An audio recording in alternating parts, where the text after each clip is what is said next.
સમજાવવાનો એક પહેલ છે અને પ્રકૃતિને બચાવવા માટેનું એક બીજ રોપવાનું કામ છે, બરોબર. એક આખી ફૂડ ચેન છે. સૌથી વધારે જો સારો એવો અવતાર હોય તો મનુષ્ય કહેશો. ઘરે કંઈક પ્રોબ્લેમ હશે તો મમ્મી પપ્પાને કહેશો ને. સ્કૂલે હશે તો શિક્ષકોને કહેશો, બરોબર. આપણાથી કંઈક તકલીફ પડતી જશે ને તો ઈ કોને કહેવા જોઈએ? વેટલેન્ડ હોય, નદી હોય અને અમુક સમય પછી ત્યાં જાઓ તો એ બધું નષ્ટ થઈ ગયું, ત્યાં સિમેન્ટ કોન્ક્રીટના જંગલ બની ગયા હોય, હે ને. આજે આપણે બધા સિમેન્ટ કોન્ક્રીટના જંગલમાં રહેવા, હે ને, જે ખતમ થવા લઈ ગઈ છે. આજે જોઈએ છીએ કે આપણા પપ્પા, એના દાદા, એની સાથે રોજ સવાર થતી, હે ને, એની સાથે બચપન મોટું થતું, એ રમતા, એની સાથે ચકલીઓ આજુબાજુ ઘૂમતી અને સાથે મોટા થતા, બરોબર. આજે એ ખતમ થઈ ગયું. એનું રહેવાનું રેસિડેન્ટ છીનવી લીધું. બીજું આપણા મોબાઈલ ટાવર, રેડિયેશન, અને એ પણ ખતમ થઈ ગયું. તમને એવું થતું હશે કે સરકારશ્રી ઓલ ઓવર ગુજરાતમાં આવી વ્યવસ્થા કરે છે, રહેવાની, જમવાની, ગાઈડ કરવાની. અહીંયા બર્ડ્સ છે તો પક્ષીઓ વિશે માહિતી આપે, જંગલો વિશે માહિતી આપે, વન્યજીવો વિશે માહિતી આપે, બરોબર. એના ઇકોસિસ્ટમ, એના બાયોડાયવર્સિટી વિશે માહિતી આપે. તો શા માટે ભાઈ? એ પ્રશ્ન થાય ને કે ભાઈ સ્ટોપ કરી દીધી છે કે ના પૂછો વાત. બધા મળી અને એને સુધારવાનો પ્રયત્ન કરવાનો છે, બરોબર. આપણે જીવન જીવી ટકાવી રાખવા માટે મોસ્ટ ઇમ્પોર્ટન્ટ 3 રોલ છે. 3 ચીજ હોય તો જ આપણે જીવી શકીએ. છે ફૂડ, ખોરાક, હે ને. આ ત્રણેય વસ્તુ આપણે ક્યાંથી મળે છે? નેચરમાંથી મળે છે. આપણે નેચરમાંથી લઈએ છીએ. આપણે શું આપીએ છીએ નેચરમાં? પ્રકૃતિને શું આપીએ છીએ? આપીએ છીએ કઈ? હા કે ના કયો? આપીએ છીએ, હે ને. આપણે વસ્તુ તો બધી સારી લઈએ છીએ પણ આપીએ છીએ બહુ ખરાબ, હે ને. આને આપણે જે ભોગવી રહ્યા છીએ આપણે વારસામાં મળેલું છે, હે ને. તો આપણે નેક્સ્ટ જનરેશનને આપવું તો પડશે ને, નકર આપણી પાસે જવાબ માંગશે. કેટલું ઇમ્પોર્ટન્ટ છે, વેટલેન્ડ કેટલું ઇમ્પોર્ટન્ટ છે, વાઇલ્ડ લાઈફ કેટલું ઇમ્પોર્ટન્ટ છે, અને આ બધામાં મોસ્ટ ઇમ્પોર્ટન્ટ રોલ આપણો છે. એ એક ફૂડ ચેન છે, એક સાયકલ છે. એક સામાન્ય એવું એક એક્ઝામ્પલ આપું. તમારી પાસે સાયકલ બધાએ ચલાવી હશે, બરોબર. સાયકલ છે, એમાં સૌથી મોટો રોલ આપણો છે. આપણે ડિસ્ટર્બ કરી દઈશું તો આખી સાયકલ ચાલશે નહીં, ખોરવાઈ જશે, હે ને. આપણે જોઈએ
હવે પટેલ થઈ ગયું.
કઈ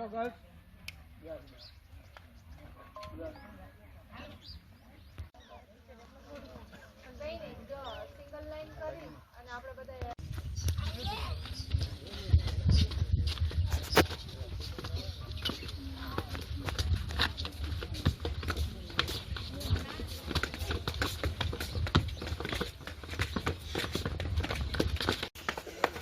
Yes, do it.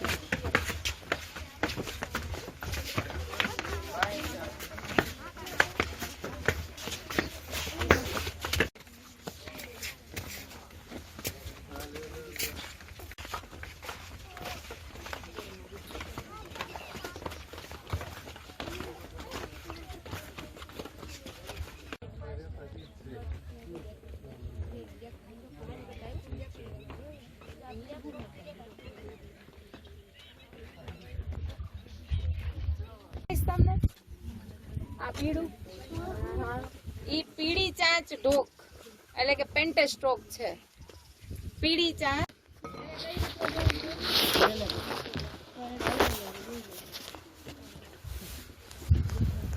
એની આગળ ઘણા બધા મોટા મોટા ડક છે હે ને. ગાજ હંસ એ માઇગ્રેટ એટલે કે યાયાવર પક્ષી છે. એ તિબેટ થી માઇગ્રેશન કરે. ક્યાંથી? જેટલા ડક છે એના જે ઉપરની જે સરફેસ હોય ને એમાં વેક્સ ટાઈપનું એક આવરણ એના જેવું આના જેવું એક સામે સ્ટેન્ડ ઉપર બેઠું છે. એકદમ ગરદનનો પાર્ટ પતલો, એકદમ પતલો હે ને. વારા ફરતી જોઈ જ લો. પછી બીજી સ્ટાઇલ છે કે એના ફેધરમાં નથી એટલે ફેધર આમ કરીને આમ સુકાવે.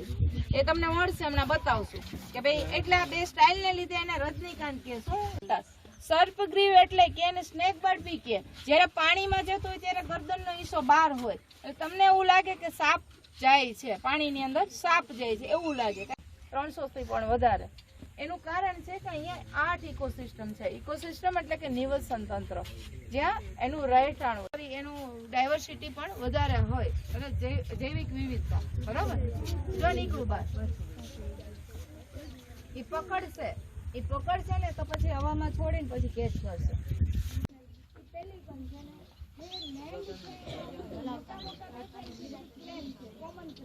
આ સાઈડ કોમન ટ્રેન છે ને આ બાજુ જે દેખાય ને ડેમોસેલ ટ્રેન છે. ઈ સાઇબેરિયા, અફઘાનિસ્તાન, પાકિસ્તાન ત્યાંથી માઇગ્રેશન કરે. ઈ લિટલ અને આ સાઈડ હતી ગ્રેટ ક્રેસેટ જેની ગર્દન નાની ત્યાં એનો નેસ્ટ છે. એની હાઈટ છે 4.5 ફીટ. હવે ત્યાં બે બ્લેક નેકેડ ડોગ એટલે ગુજરાતી નામ છે કાળી ડોગ ડોંગ. આ જોયો ઈ પીળી ડોગ ડોંગ, પીળી ચાંચ ડોગ. બરાબર? પેલો કાળી ડોગ ડોંગ જેની હાઈટ છે આટલા. એટલે તમે એક જ ને જેવી રીતના લાઈટ લેપડ અને દીપડો હોય એની ધીરે ધીરે નક્કી કરે.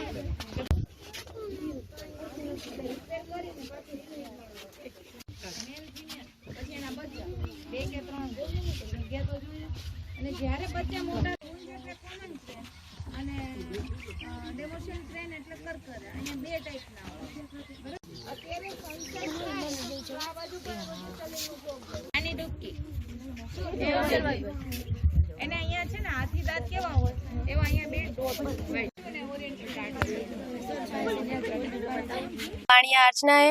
हम जसदन तालुका के छोटे से गांव में से आए हैं और मुझे यहाँ पे सब कुछ अच्छा लगा।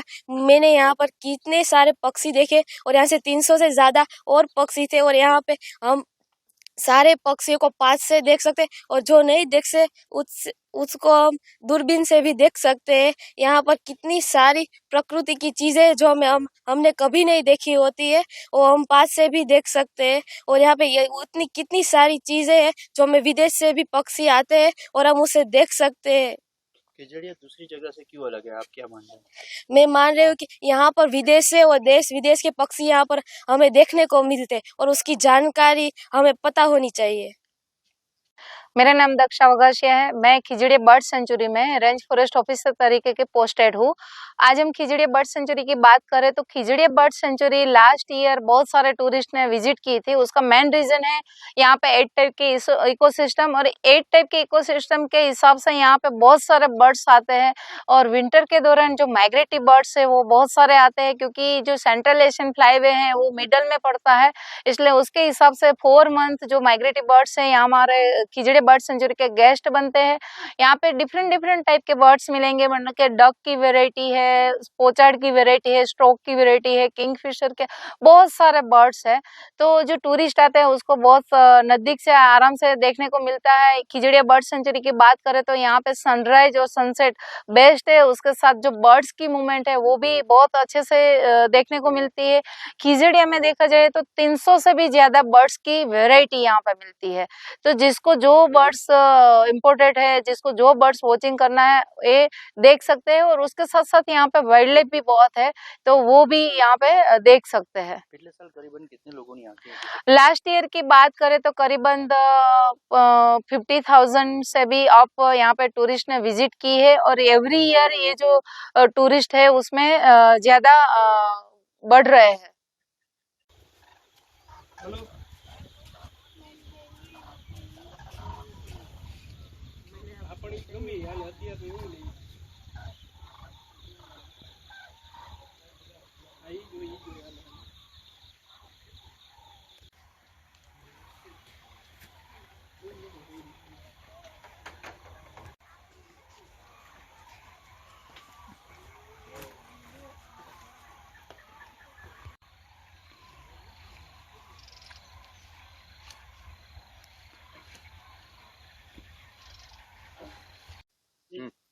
मेरा नाम ध्रुपल धड़ुक है और मैं यहाँ 2 दिन के लिए कैंप साइट पे ये जो सेंचुरी है उसकी विजिट करने आई हूँ।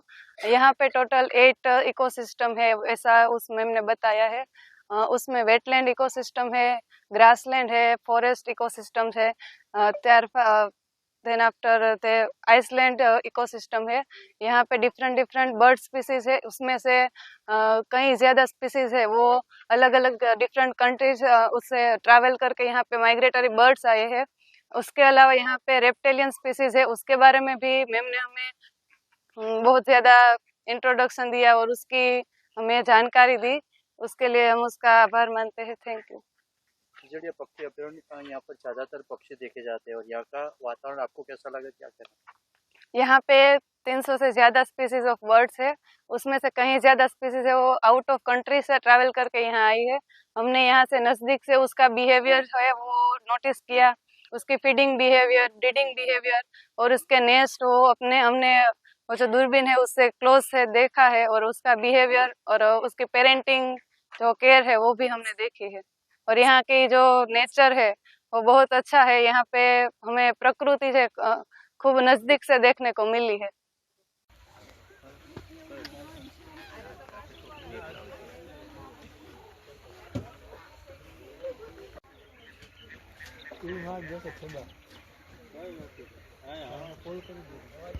એટલે યલો અને એના પછી આવે છે મોન્સૂન એટલે ગ્રીન કલર, બરાબર. વિન્ટર થી સ્ટાર્ટ થાય છે જે ખીજા બચાવવા માટે સેનિટરી કંટ્રોલ કરે અને એગ્રીકલ્ચર લેન્ડ ને બચાવવા માટે એવી રીતના એક ઇકોસિસ્ટમ ક્રિએટ થાય, બરાબર. અહીંયા 8 ઇકોસિસ્ટમ છે. પક્ષીના ફોટાઓ છે, તેનું થોડું શોર્ટમાં સમજાવી દઈશ, પછી એવું હશે તો કાલે તમને સમજાવશું આખું મળે. સારા મતલબ કે જેવી રીતના ખેતીનો ધંધો હોય છે એવી રીતના ફિશિંગ એક બિઝનેસ છે, હે ને. ફિશ પકડે, લઈ આવે ને બહાર એક્સપોર્ટ કરે.